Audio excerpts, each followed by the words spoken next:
Reka tugire gutya tubasuhuze kandi tubabwire ngo turabakunda muri inshuti z'akadasohoka nk'uko bisanzwe muri inkoramutima zacu.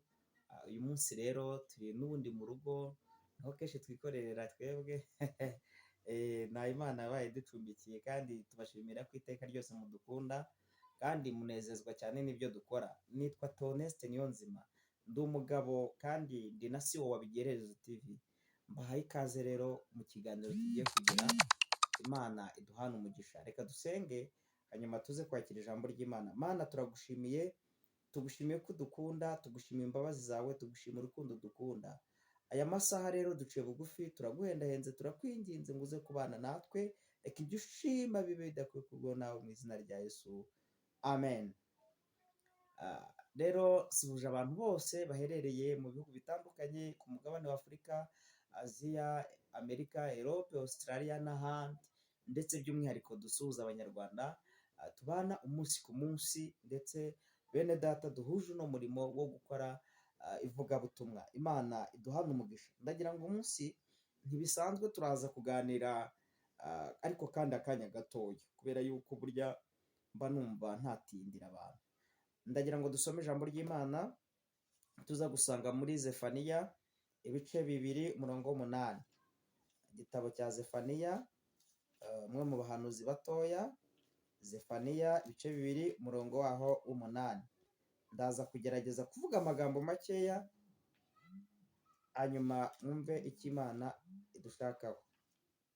Yesu ashimwe. Zefaniya ibice 2:8. Twifashishe Bibiliya n'ubundi. Zefaniya ibice 2:8 haranditse ngo, Uwiteka Nyiringabo, Imana ya Isirayeli iravuga iti: numvise ibitutsi by'Abamowabu no kwiyenza kwa bene Amoni, batutse ubwoko bwanjye, bakarenga urugabano rwabo babasuzuguye. Subiremo amagambo. Uwiteka Nyiringabo, Imana ya Isirayeli iravuga iti: numvise ibitutsi by'Abamowabu no kwiyenza kwa bene Amoni, batutse ubwoko bwanjye, bakarenga urugabano rwabo babasuzuguye. Nicyo gituma nirahiye, ni ukuri Mowabu hazaba nk'i Sodomu na bene Amoni nk'i Gomora, ahantu huzuye ibisura n'ibigugu by'imyunyu, habe ikidaturwa iteka ryose. Bazasahurwa n'abasigaye bo mu bantu banjye, kandi bazaterwa n'abarokotse bo mu bwoko bwanjye. Imana ishimirwe. Ibyo bizakorwa n'Uwiteka. Ndashaka ko tuganira ijambo ry'Imana. Yesu ashimwe. Aya magambo yavuzwe na Zefaniya ari mu buhanuzi, ari guhanura, abwira Abisirayeli avuga ngo nimwumve uko Uwiteka Imana ivuze. Nubwo mubona bigoye, nubwo mubona musuzugurika, ariko umva uko Uwiteka Imana ivuze. Bari barasuzugwa n'Abamoni n'Abamowabu. Abisirayeli mu mateka yabo bajyaga barwana intambara. Bari Abamowabu n'Abamoni bigeze batera umugabo bita Yehoshafati. Yehoshafati ngo yihata gusenga Uwiteka. Hanyuma rero kurumva Abisirayeli bahorwaga mu ntambara, ariko bagaterwa n'abo bagabo. Abo bagabo rero umunsi umwe Abisirayeli bari gusenga, harimo umugabo bitaga Zefaniya. Uyu Zefaniya ngo ajya mu buhanuzi, aravuga ngo nimwumve uko Uwiteka Imana ivuze. Haleluya. Aravuga ngo Imana iravuze ngo yumvise ibitutsi by'Abamowabu. Mubwire ko Imana yumvise ibyo bakuvuga, yumvise n'ukuntu bagutukira mu rwihisho, irabyumva. Nubwo abana b'abantu bagusuzugura, ariko Imana irabizi, izi ukuntu bagusuzugura, izi ibyo bavugira mu rwihisho. Ndagira ngo mubwire ngo humura, data arabyumva. Numvise ngo ibitutsi by'Abamowabu no kwiyenza kwa bene Amoni. Abamowabu hari igihe ngo bagutuka, hari igihe badutuka bakatuvugira mu rwongorerano, ariko Yesu, Imana iravuze ngo yarabyumvishije. Imana ijya yumva. Reka nza kubaganiriza inkingi 3 zitera Imana gukora. Ikintu gituma Imana ikora ndaje nyibabwire. Reka twifashishe, turaza kugenda twirefera cyangwa se twifashisha ingero muri Bibiliya.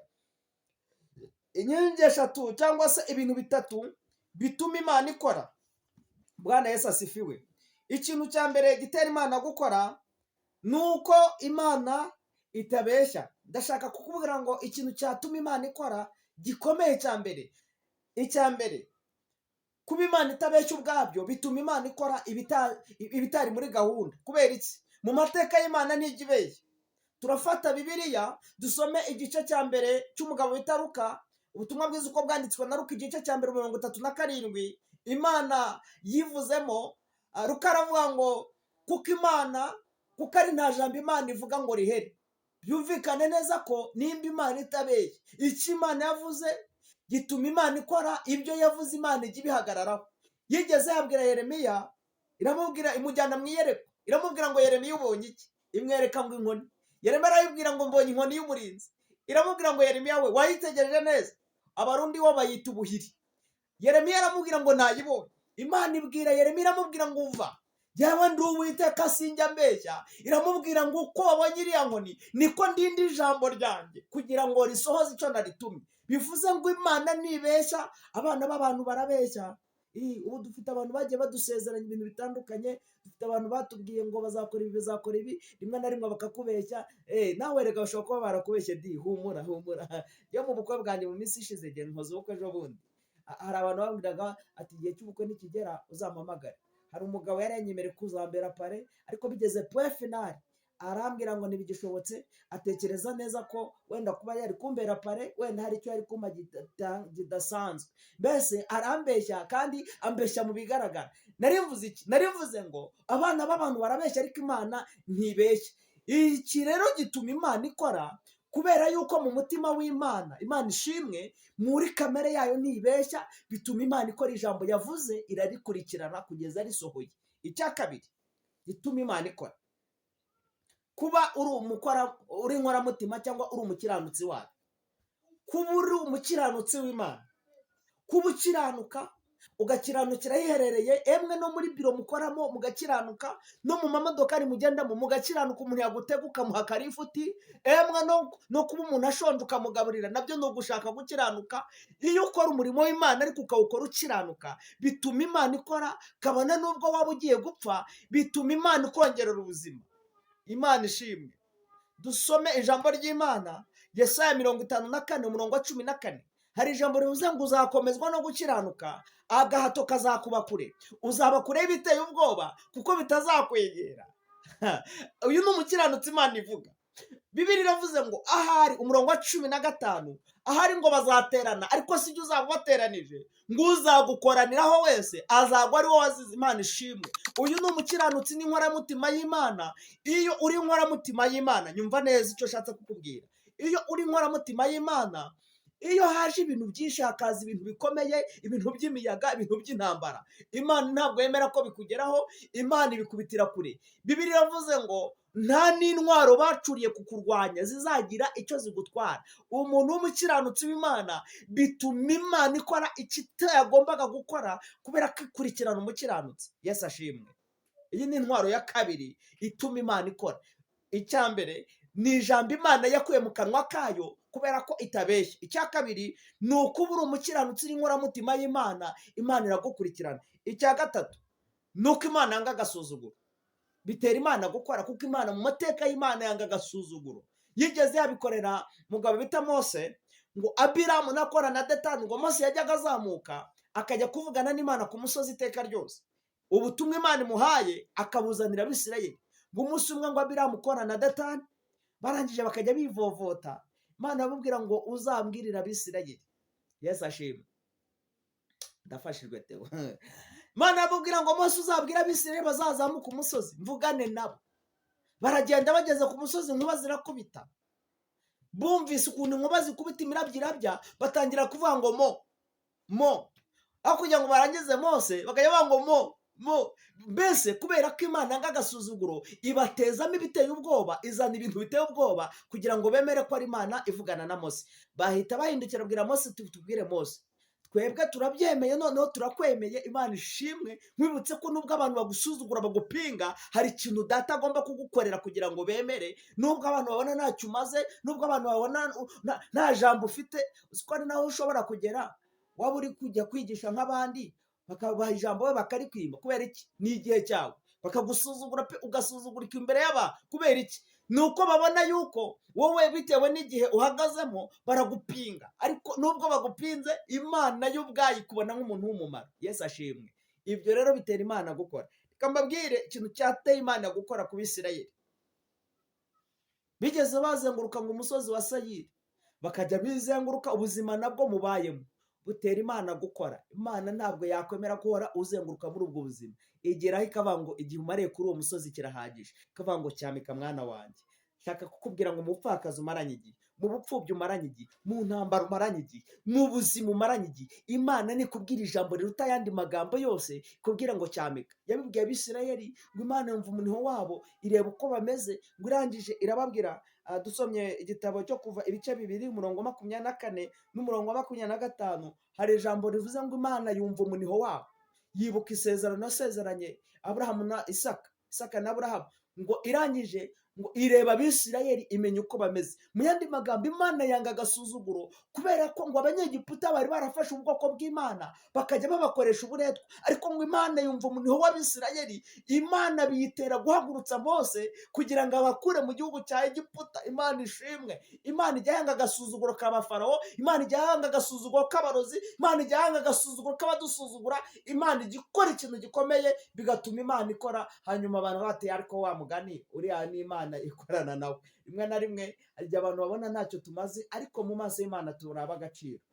Turebye mu gitabo cya Esiteri igice cya 1 umurongo wa 12, turahasanga buryo ki Imana yanga agasuzuguro. Rero iyo abantu bamaze kugusuzugura, iyo abantu bazamuye umunwa, iyo abantu bamaze kubona ko ntacyo uzamara, iyo abantu bamaze kugupinga, iyo abantu babonye ukuri nyakwigendera, ibyo bituma Imana ikora ibitari muri gahunda. Yesu ashimwe.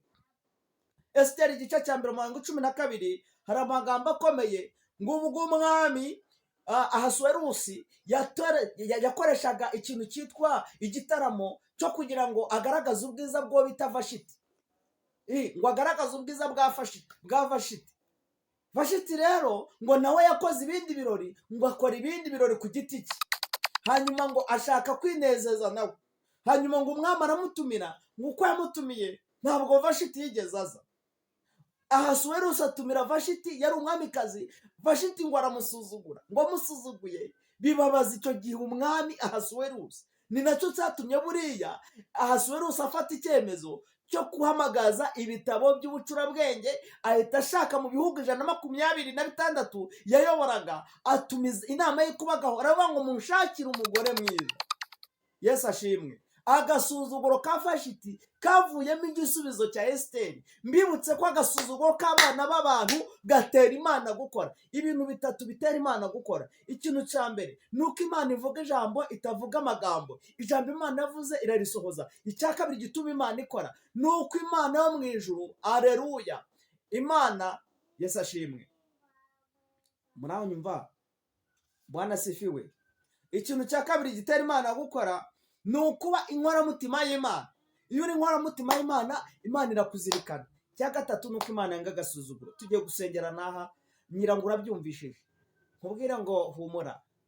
Twasomye Zefaniya ibice 2 umurongo waho w'8.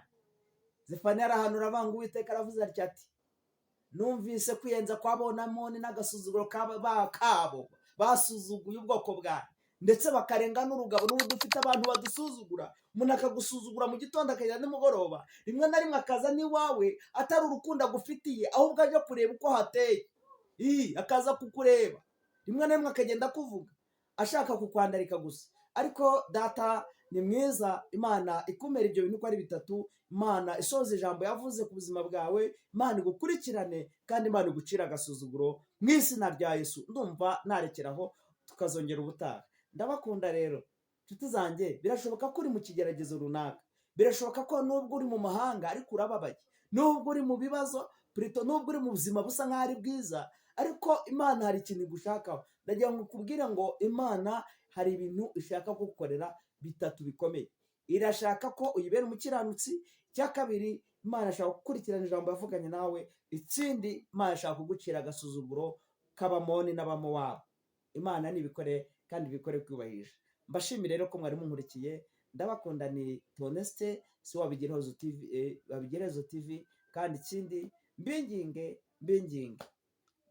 inshuti zanjye, nubishobozwa iki kiganiro kumva cyakuryoheye, kumva koko ibintu nkwigishije harimo amagambo y'ubwenge, hari aho Imana igukuye nayo kugejeje, nyemerera uze kunkorera subscribe.